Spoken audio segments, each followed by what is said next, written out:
অনেক জানে মানে না, অনেক বলে মানে না, অনেক বলে অনেক ওয়াজ করে, কবির বিন সামাদও তার বাইরে নাকি, ধরা খালি বুঝা যাবে। ঠিক না বে ঠিক? আবু তাহা আদনান ছাড়াছাড়ি হয়ে গেছে। খুশি তো আপনারা? কম জ্বালালেন না তো। কেউ বোর পক্ষে, কেউ আবু তাহা আদনানের পক্ষে। কেউ বলে পৃথিবী একদিকে গেলেও আবু তাহা আদনানের দেখানো পথ থেকে সরে দাঁড়াবো না, আর কেউ বলে প্রথম থেকেই সন্দেহ করছিলাম এই বেটা খারাপ ছিল।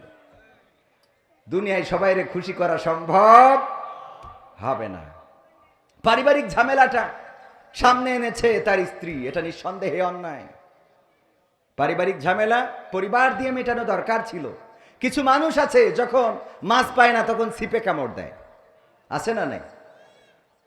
সম্মান দেয়ার মালিককে আল্লাহ রাব্বুল আলামিন, কেড়ে নেয়ার মালিককে। তবে হ্যাঁ, অবশ্যই যারা যে পথে চলেন সেই পথের কদর করার দরকার আছে না নাই? সারা রাত স্লোগান দেবেন ধানের শীষ, ভোট দেওয়ার সময় দাড়ি পাল্লা হবে? কথা কয় না। আবার সারাদিন স্লোগান দিলেন দাড়ি পাল্লা, ভোট দেওয়ার সময় ধানের শীষ। এটা নেফাকি। কি ফাঁকি? নেফাকি। আপনি যেটা করবেন সেটা স্পষ্টভাবে করেন। আপনি খারাপ কাজটা করলেও সেটার সামনে দাঁড়িয়ে করেন, উপরে বুজুর্গ বুজুর্গ ভাব আর ভিতরে অন্যরকম। এটা করা যাবে? আল্লাহ আমাদের এসব থেকে হেফাজত করুন, বলেন আমিন।